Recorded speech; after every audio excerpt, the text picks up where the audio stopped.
A continuación, salud renal y reumatología.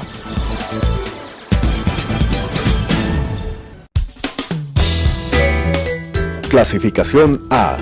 Apto para todo público.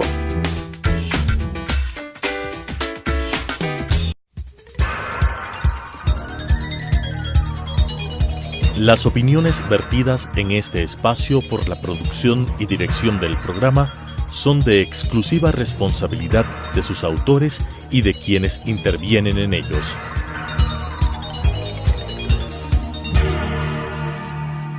Telesucesos Canal 29 UHF presenta Salud Renal y Reumatología. Tratamiento integral preventivo y curativo de enfermedades renales y reumatológicas con la conducción de las doctoras Belia Meléndez y Cristina López. Salud renal y reumatología. Buenas tardes, bienvenidos a un programa más de salud renal y reumatológica. El día de hoy trataremos sobre la enfermedad renal crónica, una enfermedad que tiene alta incidencia y que actualmente se ha convertido en un problema de salud a nivel mundial. No solo por la cantidad de pacientes que se encuentran afectados por esta patología, sino también por el impacto familiar, social, laboral y económico que esta tiene. Su tratamiento es de alto costo, por lo que actualmente los esfuerzos están encaminados a la prevención. Iniciamos con el tema. Bueno, la enfermedad renal crónica, como tú lo has dicho, es un problema de salud pública mundial. La manifestación más grave de la enfermedad renal es la insuficiencia renal crónica terminal, que lleva al paciente a buscar una terapia de sustitución renal, sea esta diálisis o trasplante renal. Hay un claro incremento de la incidencia de insuficiencia renal avanzada en estos últimos 10 años, con un crecimiento rápido y exponencial, tomando en cuenta que al presente hay muchos pacientes que se encuentran en estadios tempranos, aún estos no tienen un diagnóstico, por lo que no se conoce de manera exacta la incidencia o la cantidad de personas que hay a nivel mundial con esta patología. Los casos conocidos representan la punta del iceberg. ¿Pero qué es en sí la enfermedad renal crónica? La enfermedad renal crónica es el deterioro progresivo de la función renal, que tiene como consecuencia que los riñones pierdan la capacidad para producir orina y a su vez eliminar las toxinas de la sangre, entre otras funciones que son necesarias para la vida, como la producción de glóbulos rojos para mantener un nivel adecuado de hematocrito y también controlan el metabolismo del calcio y fósforo en el cuerpo. Además, estas alteraciones en el funcionamiento se encuentran dentro de una anormalidad estructural renal, o sea, no quiere decir solo la función, sino que muchas veces ya se encuentra alterada cómo están conformados los riñones en sí, y esto podemos comprobarlos por una prueba de imagen.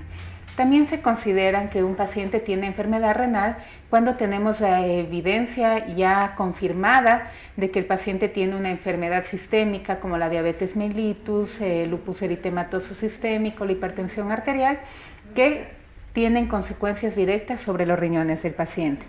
Es importante mencionar que estas alteraciones deben estar presentes por al menos 3 meses y ya con alteraciones laboratoriales o de imagen para poder decir que el paciente tiene enfermedad renal crónica. Entonces, con esto nos quieres decir que en los estadios tempranos de la enfermedad renal no hay síntomas. Claro, los estadios tempranos de la enfermedad muchas veces no tienen ninguna manifestación, tanto en los síntomas del paciente o en algo que él pueda notar. Sin embargo, esta disminución progresiva de la función renal tiene consecuencias que son lentas, progresivas y que el paciente puede irse adaptando lentamente y no darse cuenta. Sin embargo, todo paciente que ya tiene diagnóstico establecido de diabetes, lupus, con alteraciones en el examen de orina o alteraciones en el examen de imagen, sea eco, tomografía o un estudio histopatológico, quiero decir una biopsia renal, ya podemos decir que el paciente tiene una enfermedad renal crónica sin que esté alterado en sí el funcionamiento.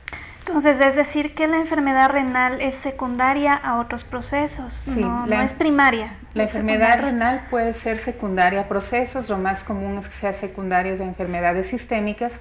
Sin embargo, también hay las enfermedades primarias del riñón, como las glomerulopatías, que ya trataremos en algún momento, que son enfermedades que afectan directamente a los riñones propias del riñón, pero estas son un poquito más raras que las enfermedades sistémicas y crónicas que hemos tratado ya antes. Bueno, a partir de esto... ¿Y cómo podemos llegar al diagnóstico de esto? Bueno, el diagnóstico de esto pues se puede diagnosticar con las alteraciones en el examen de orina y pues la presencia en la orina de proteínas y sangre. Las proteínas no son normales que se encuentren en la orina, ¿no? Pues esto quiere traducir que el tamiz o el sedazo, que es el riñón, tiene unos agujeros demasiado abiertos de tal manera que escapa mucha proteína por este lugar. Hay alteraciones también de la creatinina a nivel de sangre. La creatinina no es más que el producto de la degradación del músculo, por el funcionamiento del músculo, entonces es un residuo que se tiene, ¿no? Sus niveles, los niveles de creatinina es uno de los indicadores más precisos en el funcionamiento renal. Entonces este es un parámetro que valoramos siempre en todos los pacientes. Se dice que un examen de orina es la extensión del examen físico del paciente, ¿sí? La ecografía renal también es importante porque en ella podemos observar las alteraciones del riñón, el tamaño, si es que tiene alguna alteración, si es que tiene una masa, si es que hay presencia de quistes y demás. Claro, lo que tú mencionaste es muy importante. Nosotros con un examen de orina, que es un examen bastante simple, bastante económico, sobre todo en pacientes que tienen factores de riesgo, como son adultos mayores, diabéticos, que ya tienen enfermedades conocidas, nos ayuda muchísimo a establecer si hay un daño renal que se está iniciando o que ya está establecido. Además, el examen de creatinina que tú mencionaste es de mucha importancia, ya que con este podemos, por medio de fórmulas, poder llegar a los estadios de la enfermedad renal. Ahora que menciono los estadios, es importante mencionar que dentro de la enfermedad renal crónica se cuentan 5 estadios que están establecidos internacionalmente y que nos ayudan para nosotros poder establecer el diagnóstico, el pronóstico y la gravedad que tiene el paciente. Los estadios iniciales son los que nos permiten realizar mayores acciones para prevenir la progresión hacia la insuficiencia renal. Si por el contrario ya recibimos a un paciente con enfermedad renal avanzada, quiere decir en los estadios 4 o 5, realizaríamos un tratamiento más agresivo, activo e inclusive le prepararíamos ya para el inicio de diálisis. Entre los 5 estadios tenemos el estadio 1, en el que realmente no encontramos una alteración en el funcionamiento de los riñones. La función renal al calcularla es normal o inclusive puede estar alta, y esto sobre todo se da en los pacientes diabéticos que inicialmente tienden a hiperfiltrar, o sea, a hiperfuncionar los riñones. En el estadio 2 es un daño renal muy leve, el filtrado de los riñones, o sea, el porcentaje de funcionamiento está ligeramente disminuido, y a partir del estadio 3, que ya hay una disminución moderada, es cuando ya tenemos que enfocarnos más y verle al paciente más seguido y tomar mayores medidas para limitar la progresión. Quiere decir enlentecer, no quiere decir que no va a progresar hacia una enfermedad renal más avanzada, pero sí que va a progresar más lentamente. El estadio 4 es prácticamente el estadio prediálisis, quiere decir que el funcionamiento de los riñones se encuentra entre el 15 al 29%, y en este estadio es cuando ya debemos al paciente hablarle de los tipos de diálisis, del trasplante renal, de la posibilidad y los cuidados que debe tener para que esté listo, y tanto en la parte no solo de física preparado para la diálisis, sino también psicológica. Y el estadio 5, que quiere decir un filtrado o un funcionamiento menor al 15%, significa que el paciente debe entrar a diálisis. Con este valor, pese a que muchos pacientes no tienen síntomas, es importante porque esta acumulación de desechos en el organismo puede llevar a complicaciones graves y a empeorar el pronóstico del paciente, inclusive dentro del tratamiento dialítico, ¿no? Bueno, hay muchos síntomas y yo creo que los síntomas van de acuerdo al grado de la insuficiencia renal. Entonces tenemos en la enfermedad renal en el estadio 1 y 2. A menudo en estos casos hay pocos síntomas. Pues en la enfermedad renal crónica temprana, esta se diagnostica ya cuando tiene síntomas verdaderos y claros.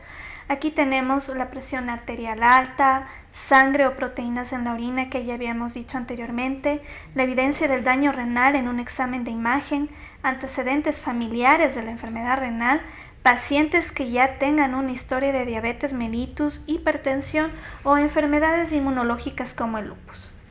En el estadio renal o en el estadio 3, la enfermedad renal crónica pueden aparecer síntomas de la enfermedad que pueden pasar desapercibidos. En los exámenes de laboratorio se puede detectar anemia, enfermedad ósea temprana. Estas condiciones son tratadas, sí pueden ser tratadas, para ayudar a que el paciente se sienta de la mejor manera posible, reduciendo los problemas que puedan presentarse en la evolución de la enfermedad. Además, el tratamiento está dirigido para enlentecer la progresión de la enfermedad renal. Es importante mencionar que los estadios 1 y estadio 2, que son los estadios más tempranos, el paciente casi nunca va a presentar síntomas, o sea, no es que va a tener algún síntoma específico, como tú mencionaste. Es importante aquí iniciar sobre todo el tamizaje, la detección en pacientes que tienen factores de riesgo. Estos son los pacientes diabéticos, hipertensos, que siempre ameritan un control por lo menos anual con el médico nefrólogo para ya detectar cambios y establecer medidas de cuidado. Cuando ya tenemos un paciente en enfermedad renal estadio 4, ya es indispensable que sea revisado por el especialista porque ya está dentro de un estadio avanzado. En este momento hay que hablarle ya al paciente de las opciones de diálisis, como habíamos visto ya en un programa previo. Hay dos tipos de diálisis, de hemodiálisis, la diálisis peritoneal, y es importante que el paciente también sepa de qué se trata y pueda escoger el mejor tratamiento que se adecue a su estilo de vida y con el que él también se sienta más cómodo. Además, a partir de que el paciente tenga menos de un 20% de funcionamiento renal, ya puede acceder a un trasplante prediálisis, o sea, antes de iniciar diálisis, siempre y cuando tenga un donante vivo, ya que así lo estipula la ley aquí en el país. Si el paciente ya está bajo el 30% de funcionamiento, obviamente tendremos que dar alguna medicación. Primero hay que mantenerle controlada la presión, si es diabético, controlado los niveles de azúcar en la sangre, y requiere el aporte de múltiples vitaminas que son esenciales para proteger los riñones. Muchas veces los pacientes se quejan de que toman mucha medicación, pero es indispensable para compensar los diferentes déficits que estos tienen. Cuando ya el paciente está en estadio 5, quiere decir que tiene una insuficiencia renal terminal y que va a requerir un tratamiento sustitutivo. Como ya había mencionado, puede ser la diálisis, puede ser el trasplante, pero no hay un tratamiento alternativo que nosotros podamos entregar al paciente. Necesitan ser vistos siempre por un nefrólogo, los controles deben ser cada mes. Siempre hay la opción de que el paciente no quiera entrar a diálisis porque no le gusta la terapia, porque no se siente, tiene miedos o tiene alguna preocupación, y podemos empezar con el tratamiento clínico hasta poder mantenerle o lograr que el paciente se vaya adaptando a esta idea del tratamiento que requiere. Bueno, el paciente tiene derecho a escoger la terapia que él se sienta convencido, ¿no? Pero nosotros siempre tenemos que decir la verdad y lo que puede pasar. Claro, exactamente. Como todo tratamiento, la diálisis no está exenta de complicaciones. Si bien el paciente puede mejorar su calidad de vida, ya que está eliminando todas las toxinas y estamos compensando los déficits que tiene, siempre va a haber complicaciones porque estamos prácticamente, si es en hemodiálisis, entrando a una circulación extracorpórea, y hasta adaptarse inclusive el paciente a este nuevo estado de que ya está el cuerpo limpio de toxinas, puede tener muchas molestias que tiene que irlas tomando poquito a poquito y se van adaptando, pero siempre nosotros debemos mencionar al paciente las complicaciones que pueda haber. Como tú decías, nosotros no podemos obligar al paciente a que escoja la diálisis o el trasplante. Hay pacientes que optan por el tratamiento clínico, que quiere decir el tratamiento solo con medicación, pero no es el más adecuado porque si los riñones no están funcionando, no hay forma de hacer que estos sean suplementados solo por pastillas o por medicación natural. No es lo adecuado. No es un daño reversible. Y solo lleva a más complicaciones. Exactamente, no es un daño que pueda revertirse con medicación. Bueno, actualmente se conoce que 1 de cada 10 personas tiene algún grado de enfermedad renal y aproximadamente 1.5 millones de personas se encuentran en diálisis a nivel mundial. Puede presentarse a cualquier edad. Sin embargo, en los últimos años, el mayor incremento se evidencia en personas que están sobre los 65 años de edad, lo que está asociado de manera directa con el envejecimiento propio del riñón, pues nuestro cuerpo todos los días se desgasta y pues el riñón es uno de ellos, ¿no? A lo que se suma la mayor incidencia de enfermedades crónicas como la diabetes tipo 2, la hipertensión y la obesidad. Estas son causas de enfermedad renal crónica. Claro, también como ha aumentado la edad en la expectativa de vida, obviamente también aumentan los casos de enfermedad renal porque la población está envejeciendo más y va esto de la mano con el envejecimiento de todo el cuerpo. Todos los órganos envejecen y los riñones manifiestan su envejecimiento por la disminución de la función renal. Bueno, en alguna ocasión leí un artículo en el que mencionaba que el ser humano está diseñado para vivir hasta más o menos los 40 años de edad. Y pues es cierto, porque a partir de los 40 años de edad empieza el declive de todas las funciones y de todos los órganos del cuerpo. Inmunológicamente ya el cuerpo empieza a hacer varios cambios, ¿no? Entonces eso es muy interesante lo que encontré. Claro.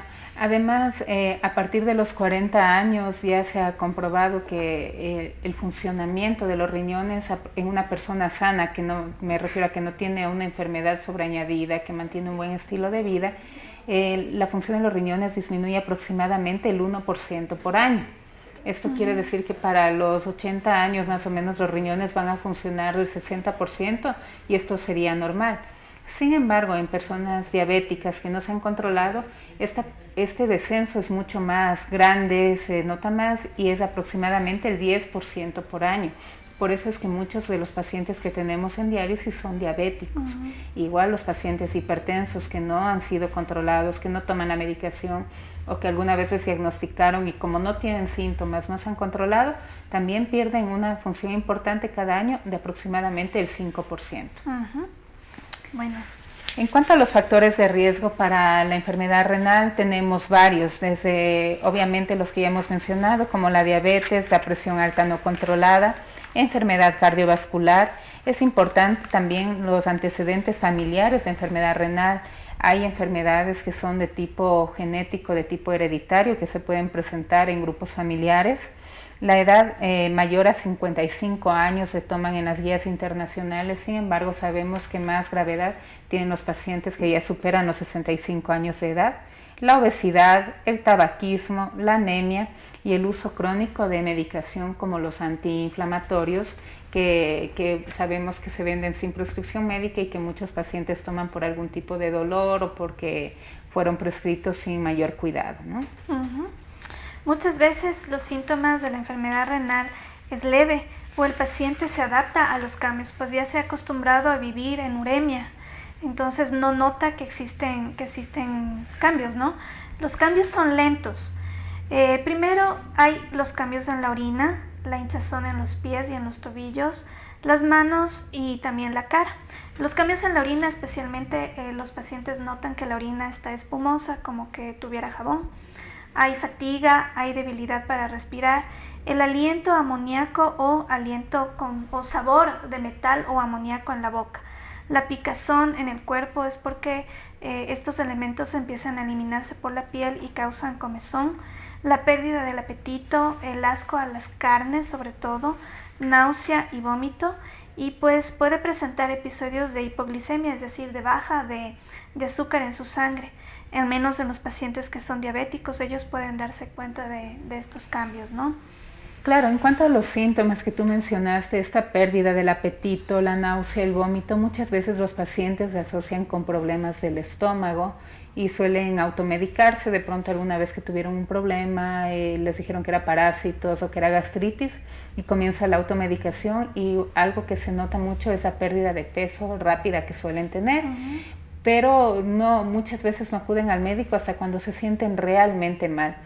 El aliento a urea, el aliento a orina es también típico de los pacientes, al igual que cuando ya están en estadios muy avanzados, muy graves, pueden presentar lo que se llama escarcha urémica en la piel, que es como una especie, como que les han puesto sal en algunas zonas de la piel, y es la urea que está saliendo por los poros y que se está precipitando en la parte superficial, ¿no? En todo caso, ante cualquier síntoma que debe tener el paciente, debe acudir donde un médico para evitar las complicaciones posteriores y de pronto poder hacer algo para que no entre directamente a diálisis, ¿no? Bueno, el tratamiento de la enfermedad renal, como en todas las enfermedades crónicas, lo principal es modificar los hábitos nocivos, modificar el estilo de vida.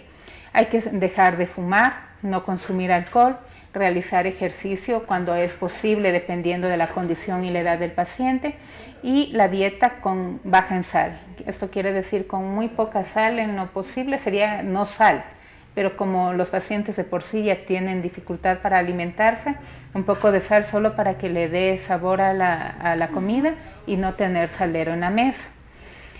También el tratamiento farmacológico es importante, debe ser siempre manejado por un médico especialista y obviamente debe estar tratada la enfermedad de base en el caso de que ya tenga una enfermedad conocida. Si es lupus, tiene que ser tratado por el reumatólogo. Si es diabético, por el endocrinólogo. O sea, no podemos jugarnos que el paciente sea visto de pronto por médicos generales o que no le pueden abarcar la complejidad de la enfermedad, porque obviamente va a tener más riesgo de complicaciones. Los tratamientos naturales de herbolaria, como las hierbas, las aguas que les dicen que son buenas para los riñones y que están fácilmente accesibles para los pacientes, sobre todo en los mercados o cuando viven en pueblos, como las que ya hemos mencionado también, el caballo chupa, chancapiedra, boldo, llantén, que son típicamente recomendadas para mejorar los riñones, no benefician en nada y se ha visto que inclusive causan aumento de la velocidad del deterioro de la función renal, por lo que no les recomendamos bajo ningún motivo. Es importante también que cuando un paciente está en estadio avanzado de la enfermedad, el potasio no se va a eliminar en la orina como normalmente lo hacemos y el potasio tiende a aumentar en la sangre y también se recomienda dietas bajas en potasio.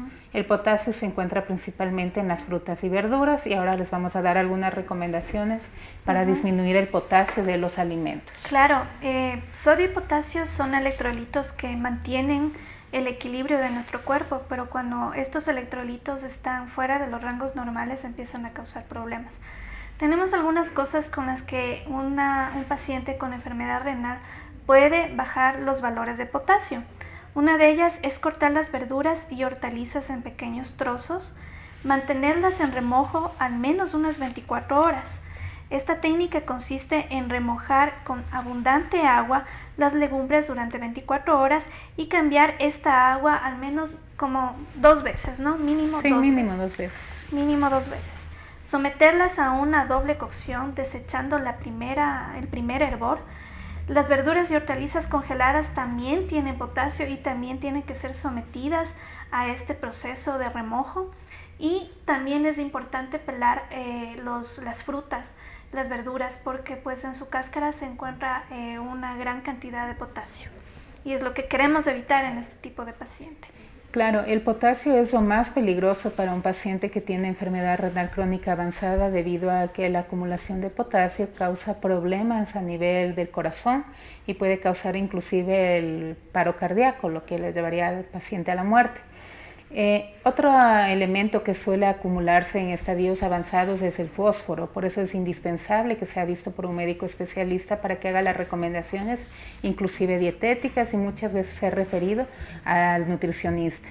El fósforo se encuentra sobre todo en los lácteos, entonces si el paciente ya vemos que tiene la tendencia a acumular fósforo, vamos a tener que restringir los lácteos, disminuir el aporte de leche, yogur, queso, mantequilla, así como también de granos secos y alimentos procesados.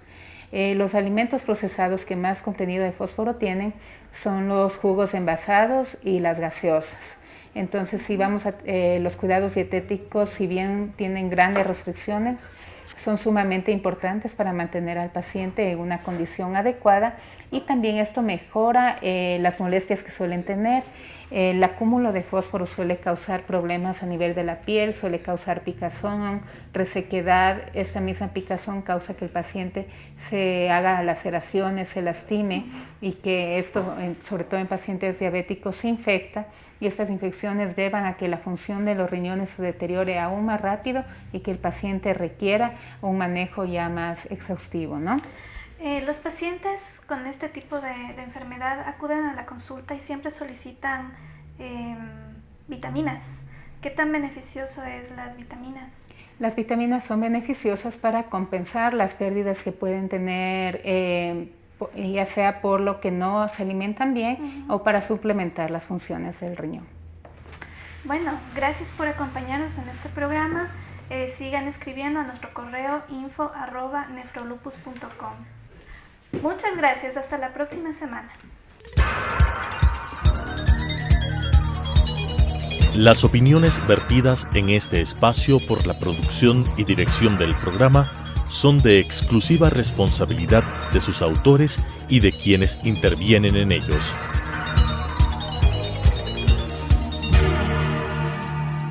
Telesucesos Canal 29 UHF presentó Salud Renal y Reumatología.